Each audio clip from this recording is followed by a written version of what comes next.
Welcome to Make More Marbles. My name is Brad Hart, and we're here to interview the game changers, the future makers, the co-collaborators and creators who are here to collaborate with one another towards a better future for all of us. Enjoy the show. We've got a great guest coming up for you right now. Welcome to Make More Marbles. My name is Brad Hart, and today I have the absolute distinct pleasure to have Honorée Corder on the show, who is an incredible author. She's written tons and tons of books. I think it's over a dozen now, right, Honorée? Over 30. Over 30, so I think several dozen books. I'm way behind. And she's a professional ass kicker. She's an optimist. She's an incredible collaborator. And we're just super happy to have another marble maker on the show coming in from Austin, where it's not super hot right now, thankfully. It's the middle of the winter. It is not super hot is an understatement. Yes. Yeah. So Honorée, welcome to the show. Thank you so much for being here. Let's first get people kind of oriented and get the coordinates, right? Let's talk a little bit about your heroine's journey, if you will, from where you've been through your life. Because I think people, they see all the books, they see all the things that you've done, how successful you are. It's harder to relate to that, but everybody can kind of relate to the story of the failures that got you here. So why don't we just kind of get people oriented to that? All right. So I'll give you my list from my TEDx talk. So foster kid, divorcee, single mother, no college education. I think that's good enough. There's enough tragedy in those few words, right? Yeah. Well, hey, I mean, everybody's got their story, right? I was, when I was 2, my dad was injured. Mom had to leave. I had to work as an entrepreneur to support ourselves when I was a young kid, get a bunch of jobs, figure it out, basically. We are dealt the cards we were dealt, and whatever you do with those cards becomes your life. Absolutely. Perfect. Yes. Thankfully, we all have free will and free choice. So when was the first time you fell in love with writing? Well, I don't know the answer to that question, actually. I think a really good answer to that question is after I had written a few books and I realized how, I'm always looking at where do I find the joy and the passion and the energy from something, and where am I pushing the boulder uphill? Because when something feels too hard for me, that's a sign that I need to stop doing it. Yeah. And I realized that writing books and that whole entire process of there's always a new nuance to discover, something else to discover. And then there's the feedback from readers. That was really cool. I just really liked it. So I decided I wanted to do it full time. So that was right before my 40th birthday. So I would say that would be the time when I realized, hey, this is one of the more fun things that I do. I want to do it all the time. How about that? So you basically write every day at this point? I write every day from 6 to 7 a.m. And how many words can you crank out in an hour? Sometimes it's 500 if I'm doing some intermittent research, and sometimes it's 5,000.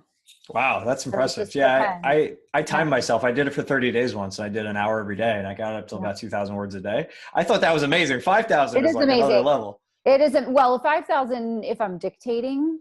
So I use Dragon Dictate. So I have a Mac, but I run VMware on my Mac, so I can dictate words, and I have word gusts of up to 500 words a minute. I'm kidding. That's a high number, but I do talk fairly quickly. The poor software can't keep up. Yes, the Dragon is like, what is happening right now? It just explodes. Yeah. I love it.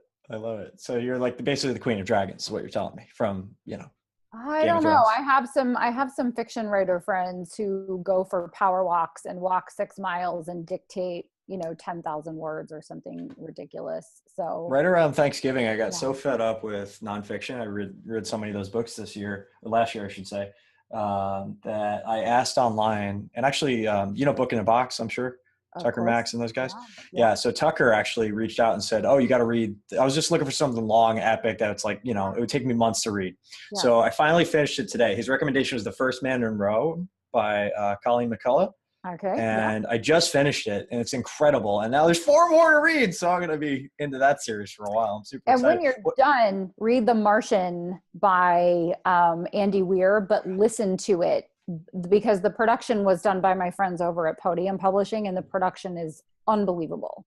I'll It's have to fantastic. re-listen to that. It was fantastic. I just Yeah. finished, I've read The Martian. I just finished Artemis, his newest one. Okay, I I haven't read really that. enjoyed that one. Yeah, I really liked it a lot. Okay. What are some of your favorite fiction? Oh gosh. So my most recent crack reading, right? So it's the reading where it's like, I'm really tired. I have my miracle morning, but I have to finish reading. I just read a book series by A.C. Fuller, Hmm. which is really good. It's like some political action thrillers, which are really fantastic. So too many to mention. I love it. Yeah, Yeah. I think everybody needs a little bit of fiction thrown in for the mix. There's actually a I, movie being made out of The Miracle Morning, isn't there? yeah, there's a Miracle Morning movie, absolutely. But to circle back on that fiction, actually from Book in a Box, I can see his face. He's going to shoot me if he sees this. Zach, No, Charlie, Charlie. So Charlie Charlie wrote Owen, dear friend of mine. Charlie. Yeah, a dear friend of mine. Charlie wrote Play It Away. And in his book, I hadn't read fiction for years and years and years. And he recommends reading fiction. So now I read fiction for 30 minutes before bed. I come and get in bed before I do my go to sleep meditation, and I read fiction. So Charlie and I met in Africa for the Oh, first time. We had okay. talked on the phone, but the first time we actually spent time together was in Africa. We almost got trampled by donkeys in Africa. True story. Yeah, so you can't let Charlie die. He's too magnificent. I So love Charlie to more of death. that. Honestly, I gotta have him on the show. I don't know what he's up to nowadays. He's got his He's working at baby Book in a Box. and He's he's working at got Book his in a Box. job and he hasn't Yeah. come on my podcast yet. So Charlie, come on the podcast if Come you're on, listening. Charlie. Come on, Charlie. Yeah, Come on, make Charlie. more marbles. Come on, As make they more marbles. say Good in the playlist. military, WTFO. I love it. Austin's a small place. I'm sure you spend a lot of time with lovely people out there. Do you get to hang out with Ryan and Sam at all? Nope. Oh, that's too bad. Yeah, he's Which a little more Ryan? Ryan Holiday. No. Mm-mm. Uh, Mm-mm. yeah, I just figured all the writers hang out. I guess not. No, I have this kind of like Hart. Hemingway and Paris kind of like, I feel like Austin's getting that way. Like Tim just moved there. A lot of these really great authors are living there now. Which Tim? Tim Ferriss. Tim Ferriss. Oh, yes. I do not know the Tim Ferriss, but I am a fan of the Tim Ferriss. # awesome.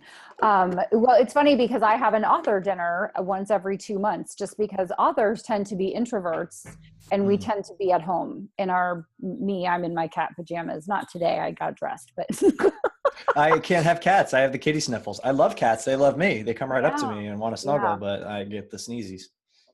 Oh, that's tragic. Well, you need some cat pajamas just for good measure. I'll see what I can do. And there's cat people and there's dog people. My right? And the husband's a dog dog. people all want to hang out together, the extroverts, right? And then the cat Yes. people are like, ah! And they run away and it's not happening for them. So. Yes. Well, it's how you recharge. I recharge alone. So too many people, I need to come and fill up my cup. So anyway, I'm sorry you're allergic to cats. And I'm sorry Ryan or Charlie hasn't been on your show. And I'm sorry I'm not hanging out with Ryan and Sam. Yeah. So what can you do? I just think of people as in terms of like their networks and relationships, right? That's kind of my thing. Is I'm a people guy, and I always love connecting wonderful people together. So maybe it's time for you to meet Ryan. That'd be super fun. You know what? I think I have met him in person. It's time for me to meet Tim before I move to Nashville, which is happening. That I could certainly send an email, but I don't know. He's a little tougher to get to these days as things go. Right. I'm sure since great guy, super busy, victim of his own success in some ways, some could say, but I don't think he's suffering. So that's good. And he's certainly helping a lot of people, which I like to see, absolutely. People using their power for good. Amen. Amen to that. Yeah. So the Miracle Morning movie is amazing. And Hal is very excited about it. I'm very excited about it. My friend Teresa's working on the project too, Teresa Larico. Yes.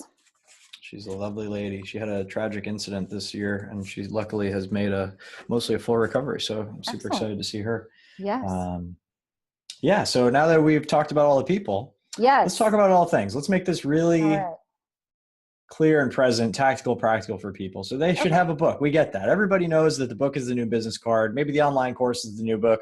Who knows what the next thing is going to be? But for now, written words bound together on dead trees seem to be very practical for people to do. I have 2 books that I've written that I haven't published yet. One's a collaboration and one's I just feel like I'm still living it. So I'm not ready to say, oh, that's the end of the book yet. Okay. But, for the people listening at home that may or may not be inspired to write a book or feel like they have anything that's worth writing about, I feel like I could write 10 books. I just don't have the time personally. But like, let's say somebody's out there and they have a story to tell, their expertise in some field. Like, what is the thing that gets them over the line? Having dealt with a lot of nascent authors yourself, you know, what is the thing you tell them to say, hey, go after it, get after it, make it easy for yourself? Um, there are a whole lot of things in that question. So the first thing is that no matter how busy you are, you have 15 to 20 minutes a day to focus on the process of writing, publishing, and launching and marketing your book, which are 4 distinct phases that all run together. Everyone would benefit from the process of writing a book and having a book. That's indisputable. So I don't know that we need to spend a lot of time there. And if I were talking to someone individually and they said, yes, I have a story to tell. Yes, I feel like I have some expertise that I want to share. And, you know, what do I need to do next? The next thing is to set a published date in their mind, give it stop making the target moving like it's something I'm going to do someday, and draw a line in the sand and say, this is when my book is going to come out. And then work backwards from there to produce a professionally done book. Mm. I think it's really important too, because you can distill 10 years of a life into 200, 300 pages, and then you get the benefit as a reader of all of that distilled wisdom, provided it's put together in a way that's, you know, palatable and people can actually get through it and take away the takeaways. Yes. What are some of the no-nos, right? What are the things that people fall into traps with that you would recommend against? Rushing, taking the cheap and easy way out, not thinking about where the book fits strategically into their business, thinking short term. So I want a best-selling book is not the correct answer. You want a best earning book. Ryan did a book called the Perennial Seller. Perennial bestseller. Yeah, bestseller. Yeah. So, and, you know, I read that book and agreed with, you know, 96.2% of what he said in that book. And that's specific. I like that number. Yes, some people are data people, so I try There's to be 3.8% of your book I did not agree with. 3.8% of your book I did not agree with, you know, and my opinion matters to me. But yeah, those are some of the mistakes. They don't get editing. They don't have a proofreader go over the book. So that when you were saying, you know, a book that people can get through, I stopped reading a book 80% of the way through it last night because a fiction book, I finally just got to the point to where the story was disjointed enough. I was kind of like, well, this is an interesting twist and this is really cool. But then they never had the book edited. And so it was just too much, even though it was fun reading for me. So I wasn't trying to judge it. It was just like, I felt like I was in a Ferrari in a parking lot with speed bumps. It was like, you know, just when I would start to go, I can't do it. So there are lots of mistakes that people make. There are some critical, you know, half dozen mistakes that people make that will leave them sad and crying in their beer if they make them when they try to write a book. I like that. And your advice about not rushing, I immediately thought, don't rush. Don't be a Russian. Tolstoy and Dostoevsky, they didn't rush. They wrote epic novels that went on, spanned through. Correct. Lived they and also died. got it out there, kids. So they also have a published book you can read, which means they set a published date and they said it. There's a difference between don't rush and get that book out into the world. You can always do a second edition. You can always write another book. So sitting on something and saying, oh, I haven't done it for 5 years is kind of a tragedy. But you can write and publish your book in 30 days or 90 days and do it well. I don't think that's accurate because I have my pants on fire. I've done it 30 times myself, more than 30 times myself, and another 30 There's a reason you only had the top half on camera. You had your pants on fire. Got it. Yeah. My secret is I've been writing it every day on Facebook and putting it out to my email list. So like if you take the last, I don't know, year of emails we put out every day, it start looking, you know, you kind of take away some of the salesy emails. It starts to kind of look like a book and we can start to edit and publish. And I already got a guy lined up for Q2, Q3 to put it together. So I'm pretty excited about it. It's a great process. Awesome. You just got to find a way that works for you, right? Just get into that rhythm. Like you said, just a little bit every day. It becomes a surmountable problem, not like pushing a boulder up a hill. Correct. Okay, so books. All right. So people get the idea of writing a book. They understand Yes. why it's important. Now, Yes. where most people I think fumble the ball, myself included, is getting that book from its end state where you're like, okay, I've written the last word, and I know where all the mistakes are, and I'm gonna judge myself for them for the rest of my life.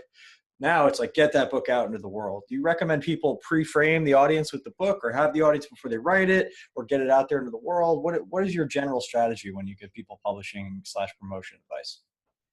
Well, so again, you're asking a lot in 5 sentences or 3 sentences. So when someone comes to me and they already have their book done in their mind, I ask them a few questions and they realize they don't. Before you put pen to paper, you have to decide who the reader is for your book. You have to decide what you want the book to do. Where does the book fit into your business? What do you want the reader to do or not do as a result of your book?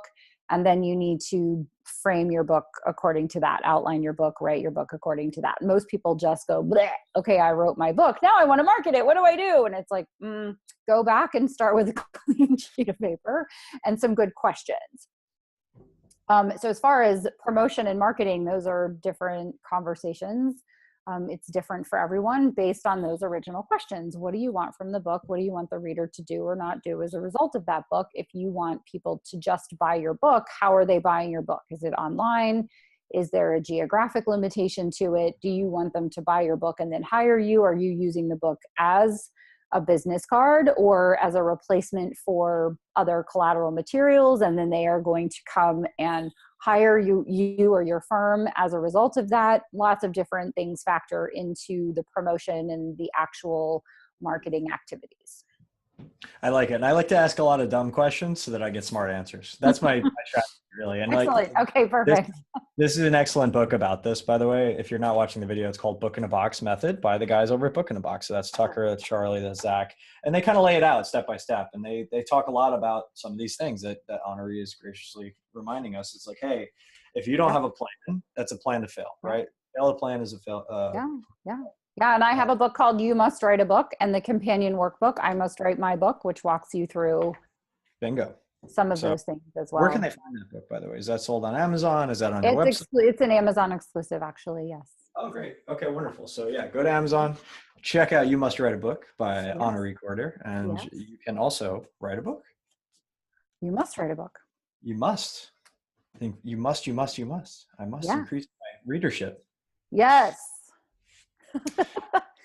So Honorée, if you were to have a way to speak to everybody in the world at once, right now, you could whisper in all their ears, what would you wish they knew? The only person standing in the way of themselves is themselves. The only person standing in the way of themselves is themselves. So it's not that people can't do things. They don't believe they can't do things, that they believe that they can't do things, Correct. including writing a book. Correct. If you were to start your career over and you couldn't write a book, what would you be doing? What did you want to be when you were growing up, I guess is a better question. I wanted to win the gold medal in the women's marathon in the Olympics. Are you a runner nowadays? Do you still run? Mm-hmm. I do too. Yes. I love it. When was the last Yeah. race you did? I haven't, you know what? My last race was my last marathon. I ran the 99 Honolulu Marathon. Ooh, Honolulu is nice. Yeah. I don't think my body's made to do marathons. It really hurts for like a week after. I don't think I'm going to be doing a lot Yeah, more. that's not abnormal even for marathoners. Just so Yeah, you know. Yeah, you don't walk if you run a marathon on a Sunday. It's like it's not until Tuesday you start walking right. yeah. I just don't know that that's good and sustainable for my knees and joints. Yes. As much as I like running, I'd rather do like 3 to 5 mile just bursts. Yep, And that's what I do. Yep. I Yeah. just get it in. I listen to audiobooks and run, and it's awesome. Is that all you do for fitness, or do you also work out? Or Oh no, I lift and do yoga, and yeah, if I wasn't a writer, I would probably do something in fitness and mindset. are you a traveler? Do you like to travel? I do. Yeah. Where's your favorite places to travel? Where would you go over and over again? Well, I love New York City. I know that's probably not a popular answer, but I love it. yeah, I lived in New York during my formative years, and love New York City. Where did you live in New York when you were there? The Upper West Side, where all the cool people live. Hello. 70th in Amsterdam, kids. What there's a great, on 79th in Amsterdam, there's a really great French brunch place called Nice Matin. Oh my God. Mm, The place that the five napkin burger originated. So good. okay. The five Yeah, burger. solid, solid. And then my uncle Solid. used to be the GM at Zabar's for a long time. Oh my gosh, Sabars, Spent a of long course. time on the Yeah. Upper West Side. Yeah. Yeah, that was Yeah. he was the guy, 15 years. He started out sweeping the floors and became the general manager. That's what you do.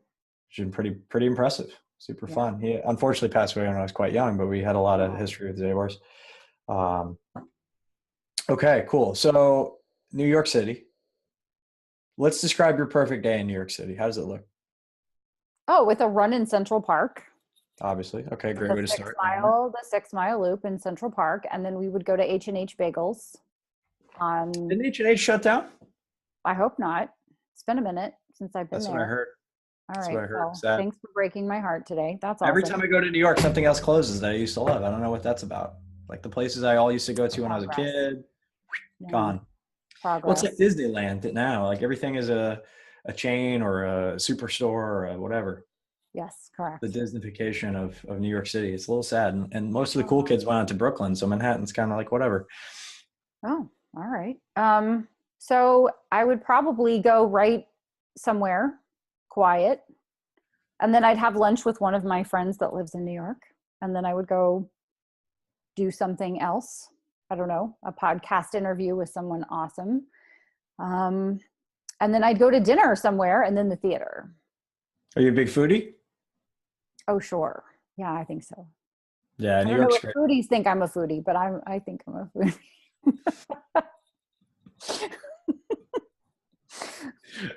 I eat at least 3 times a day, sometimes 7. So I think that makes me Sometimes 7. It's never. sometimes 7. There's It's either 3 meals or 7 meals. Does popcorn count? I can eat a whole bag in one sitting, personally. yes. Oh yeah. Popcorn is a special thing. So anyway, yes. I love it. What's next on the horizon for you? What are you working on right now? Is there swearing on the podcast? Because my next book title has the F word in it. If it's important to the word, to the book title, absolutely go for it. Well, I've kind of struggled with this, but this is what I see. So the book title I'm working on is Stop Trying So Hard. Because that's all I see is people just being their inauthentic selves and wondering why they're not being successful. I think And that would jump out at me in a bookstore. I would probably stop and look at that book for yeah. sure. So anyway, if I can come up with a replacement for the F word, because for some people it jars them to their core, and I would want them to not set it aside because it was offensive. It's more of a directive, like be more of your authentic self and you'll have everything that you want because it will be attracted to you, rather than trying to read the data, A/B test the crap out of everything to see what converts the most. It's like, just settle down, just be your authentic self. And lots of people are going to think you're really cool and nifty. And the people that don't are going to go away. Anyway, that's what I'm working on next, in addition to the Miracle Morning books that are coming out this year. Exciting.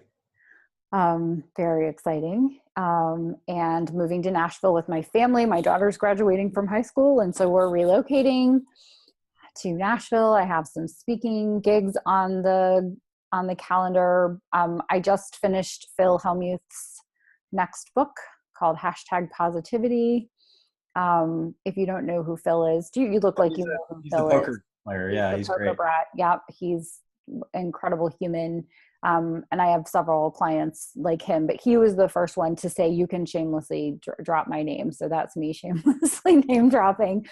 And so I have a few clients like him. I'm working on their books with them, and I'm putting together a small group of people that want to come and work with me. So I'm going to have a group of people come to Nashville and work on their book as a group, and then as a group go back to where they live, but make sure that they get their book done on time and produce it professionally and that sort of thing. So I'm putting that together. I'm really excited.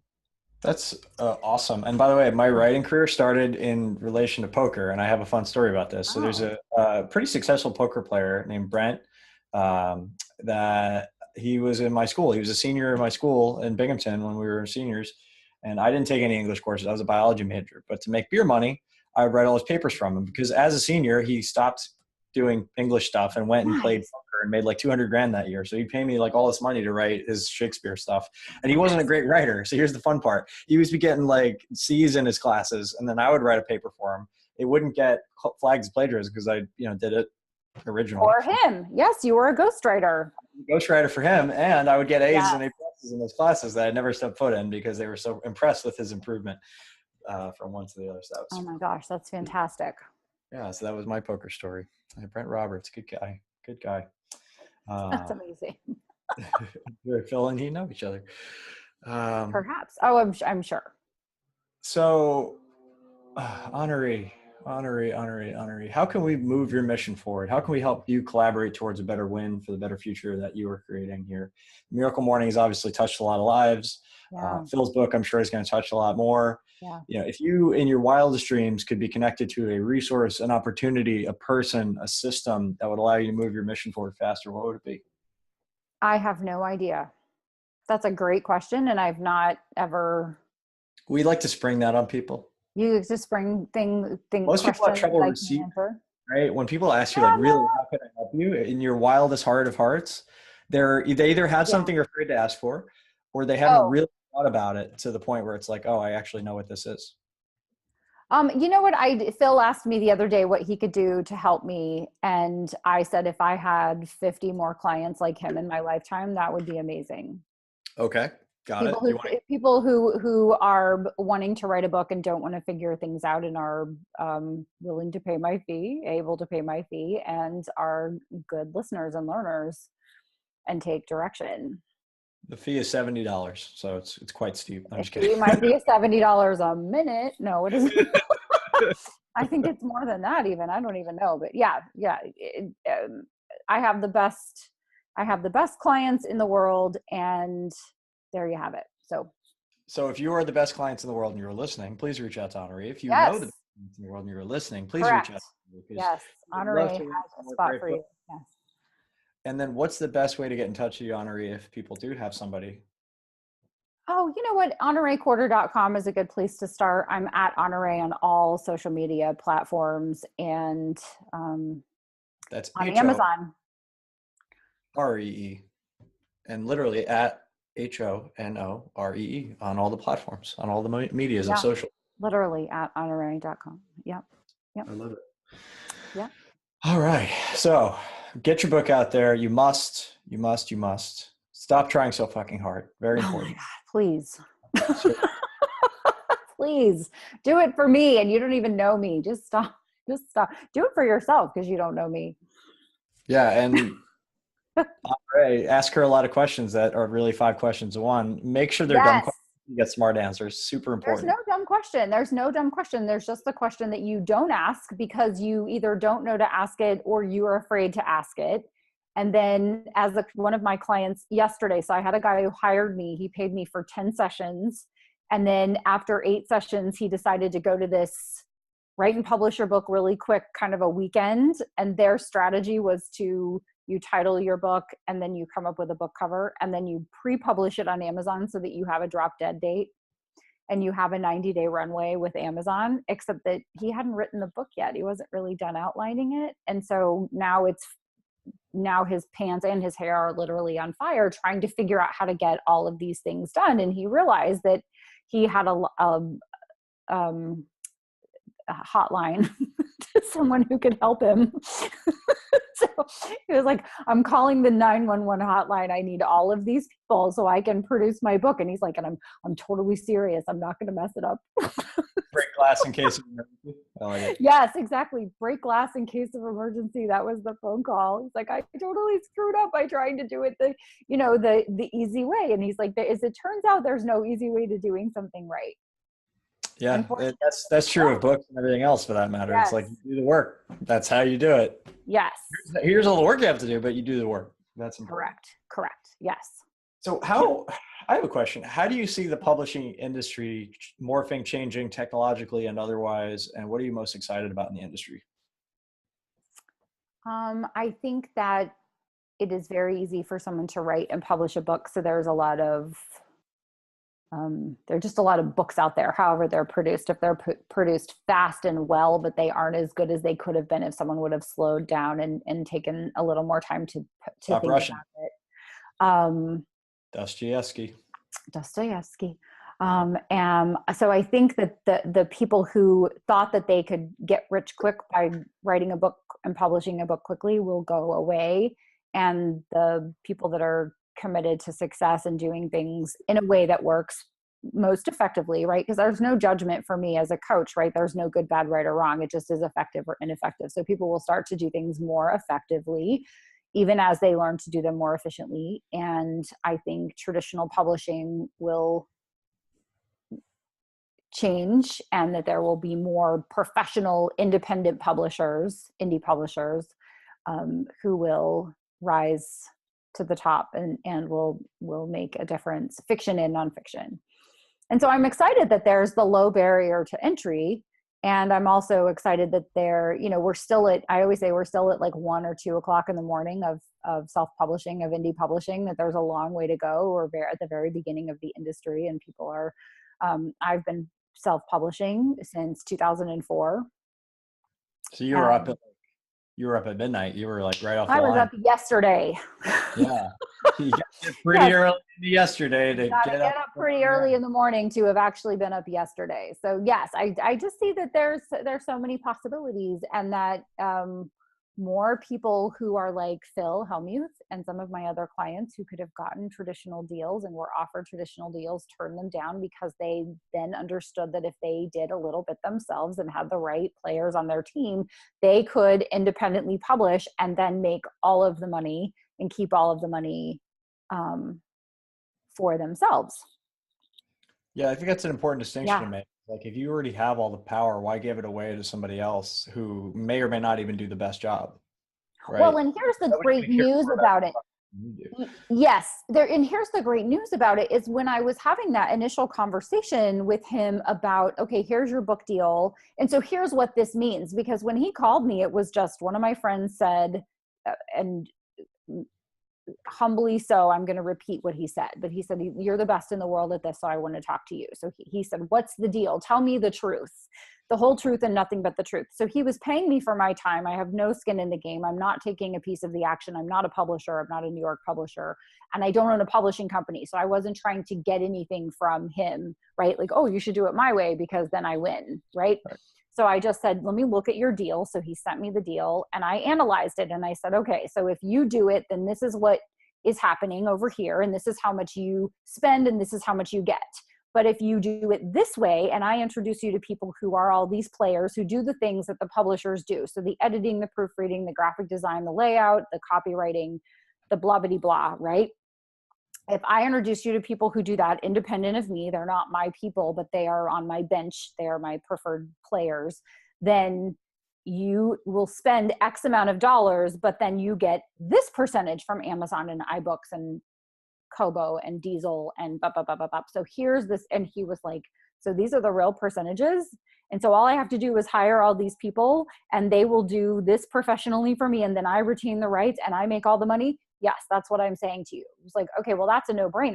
So before, nobody knew how to do all of those things. Those people were not available. You only had, you could only go through Jesus.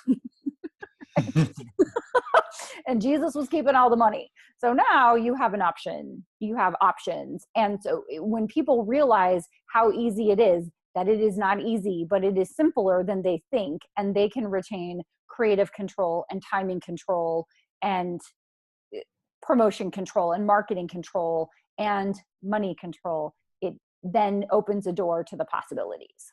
Does that make sense? Yeah, provided you're not trying to take all that on yourself and learn all those different hats, and you have the money and the expertise and the connections to actually, you could go in and do what the publisher does, because that's really all it is. It's just the publisher is a collection of these experts that they have that, they charge this and then they, outsource it to this and they keep whatever the margin is. And that's correct. So, you could look at any industry and say, how could I do this better, faster, stronger? Maybe there's a software play, maybe there's some sort of way to, pull in experts and do it for myself, or at least a piece of it that would have precluded me otherwise from sharing that up. Yes. You can actually create that upside yourself as well. Phil Hellmuth. Correct. Well, and I know the strategic piece. I know how to launch and publish a book and make sure that it's a perennial seller, not just a bestseller for 3 minutes in a category so that someone can say I'm an Amazon bestseller. And then they, I made $7, womp womp, like, well, gosh, that's awesome. You're a bestseller, but you're not a best earner. And doesn't that sound better? Best earning and ultimately the highest impact, right? Because nobody's getting rich off books, save very few people, right? The living writers that make their entire living from books, you could probably count them on two hands, No, that's not correct. No, that's not correct. Are there, I know 1,000 authors who are making six figures, fiction and nonfiction. That is an incorrect statement. Okay, that's good. I've heard that from other guests that are like, oh, there's only a few that actually make good money at this. And by good money, I mean like millions and millions of dollars, You can live okay on $500,000 a year. You can live okay on $1 million a year. Yeah, especially if you're doing it right and your expenses are low and your return on investment is very high. But I know I have dozens of friends who do very well from their books that are indie published, and very few that are traditionally published, but usually because they are hybrid authors, which means that they are a little indie, a little trad, and they make the best of both of those coming together. So by far, just to clarify and verify, the ones that are successful tend to be, or monetarily the most successful tend to be sub-published. Mm-hmm. Got it. And they figured out what you basically just outlined is that they can put together the team to make the dream work themselves. Yes. Okay. They are full-time, but they're full-time writers. They are at home cranking out story after story after story after story. Yeah, they put it in the absolutely. Yeah. Or there's someone like me and Hal who write nonfiction consistently and sell a good number of books because the brand is very strong. So I have the Miracle Morning brand, I have the Successful Single Mom brand, I have the Prosperous Writer brand. So my newest one is Like a Boss, Write Like a Boss, Publish Like a Boss, Market Like a Boss. That's my newest series collaboration with a successful fiction writer who supports his 6 children and his wife on his writing fiction fantasy for Clean Fantasies, Mormon, 6 kids, wife, full-time student, does very well, multiple 6-figure income from his book royalties. So yeah, this is good. I didn't really understand how deep it could go with the self-publishing. I thought it was more of a means to the end because I think the pervasive, especially in the entrepreneur, investor, philanthropy kind of community, I've heard this, but you're about to say. Message is, oh, your book is your business card. You write the book so that people see you as an expert. It's not a money play. It's more of a cachet and authority play. Where's the button? Where's the button that I push where I go, wrong? Yeah, no, it's good. Wrong answer. Yeah. Good challenge because you really understand this industry, and I don't even begin to say that. Well, that's the assumption. And some people that I work with, there was a guy that I work with who wanted only one thing. He wanted a book that was his business card. His clients pay him a 5-figure monthly fee, and his contract is 5 years, and it's geographical in nature. He did not need a book that was sold on Amazon. He did not need a book that was in ebook format. It is a physical book that he was giving to someone to say, I am the undisputed expert in this in our area. And so read this and then hire me. And the contract was worth $60,000 at a minimum and upwards from there. So he wanted to produce a professional book. It wasn't very big. It wasn't very long, but it was done professionally. And it was I'm the no-brainer choice of the company firm that you should hire to handle this process for you. And so printed 500 books. He's like, I don't even need that many.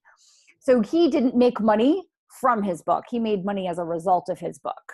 But those people are very few and far between. Most people that come to me want a book that makes them money directly. In other words, you give me $15 and I give you my book. Then in addition to that, they have something that they're hawking, right? Their services, their speaking engagement, their business in some way, that sort of thing. But yes, I've heard what you've said from other people. Yeah, I think it's good. People don't make money. Yeah. People don't make money from their books. And it's like, I talk to someone every day, or I see income reports from people almost every single day. It's like, it's January the 16th and I've made, $100,000 this year so far from from my sales, from my book sales. And if That's I really, didn't see it, I would think, how is that even possible? But how cool is that, right? If it's possible for someone, it's possible for anyone. no, that's huge, Honorée. And I want to just acknowledge you for going against that tide, because, what we do these interviews for is to get to the, we pull on the threads until the sweater unravels, we get to the naked Yeah. truth. So this Yeah. is really Awesome. solid. I'm going to title this episode accordingly. It's like, no, you can really make money at books. Like, No, no, you actually, can really make real money at money. books. This is good. Yes. Provided you're dedicated and you want to be world-class at it, and you have a great team and all that. Provided you're committed and you have the right bench, you can absolutely make money from your book or books And the as a branding, result of your book or from your books. important thing that you mentioned, the Like a Boss series, the, you should write a freaking book and don't make it so freaking hard, and all that series, you got the morning series, Yes. like anything that could be a phenomenon, but not just that, but a perennial seller. But not just that, but also, something that you continue to riff on, right? It's not just make more marbles, it's make more marbles for kids, it's make more marbles for single moms, it's make Yes. more marbles for Well, and and on. evergreen content too. It's very rarely do you find something where you're just going to have a swing and a hit in 6 minutes. It's when I write content, when I wrote Write Like a Boss, when I wrote Prosperity for Writers, when I wrote You Must Write a Book, I wrote information that is evergreen. So it's good today, it's good tomorrow, it's good 100 years from now. Hopefully it's good 100 years from now, right? The tactics may change, but the idea remains the same. People will always be writing books. You do have the power to produce a good quality book. That's going to remain the same forever. If there's something that's hot, you could have written a book about how to get the most out of your MySpace account.